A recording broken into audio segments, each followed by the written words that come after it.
GST வரி குறைப்பின் பலன்கள் முழுமையாக நுகர்வோருக்கு கிடைப்பதை உறுதி செய்ய மத்திய அரசு விழிப்புடன் இருக்கும் என மத்திய வர்த்தகத்துறை அமைச்சர் பியூஷ் கோயல் தெரிவித்துள்ளார்.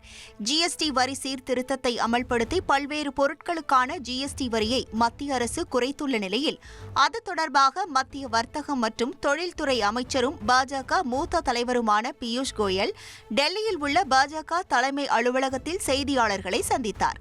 அப்போது சமீபத்தில் மேற்கொள்ளப்பட்டுள்ள அடுத்த தலைமுறை ஜிஎஸ்டி சீர்திருத்தத்தின் பலனை விவசாயிகள், இளைஞர்கள், பெண்கள், சிறு குறு நடுத்தர தொழில் நிறுவனங்கள், நுகர்வோர் மற்றும் தொழில் முனைவோர் என அனைத்து பிரிவினரும் செப்டம்பர் 22ஆம் தேதி நவராத்திரியின் முதல் நாளில் பெறுவார்கள் என தெரிவித்தார். இந்தியா சுதந்திரம் பெற்ற பிறகு நாட்டின் வரி அமைப்பில் மிகப்பெரிய அளவில் மாற்றம் செய்யப்பட்டிருப்பது இதுவே முதல் முறை என்றும் அவர் தெரிவித்தார். இது வணிகம் செய்வதை எளிதாக்கும் என்றும் நாட்டின் பொருளாதாரத்தை புதிய உயரத்திற்கு கொண்டு செல்லும் என்றும் அவர் தெரிவித்தார். ஜிஎஸ்டி வரி குறைப்பின் பலன்கள் முழுமையாக நுகர்வோருக்கு கிடைப்பதை உறுதி செய்ய மத்திய அரசு விழிப்புடன் இருக்கும் என்றும் அமைச்சர் பியூஷ் கோயல் தெரிவித்தார்.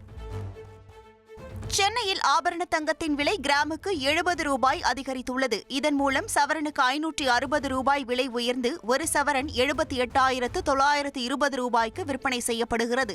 1 கிராம் 9,865 ரூபாய்க்கும் விற்பனையாகிறது. வெள்ளி 136 ரூபாய் உயர்ந்துள்ளது. இனி செல்லும் இடமெல்லாம் செய்தி. தந்தி டிவியின் வாட்ஸ்அப் சேனலை ஃபாலோ பண்ணினா செல்ல இருக்கும் இடமெல்லாம் செய்தி. இதோ QR கோட் இப்பவே ஸ்கேன் பண்ணுங்க, ஃபாலோ பண்ணுங்க.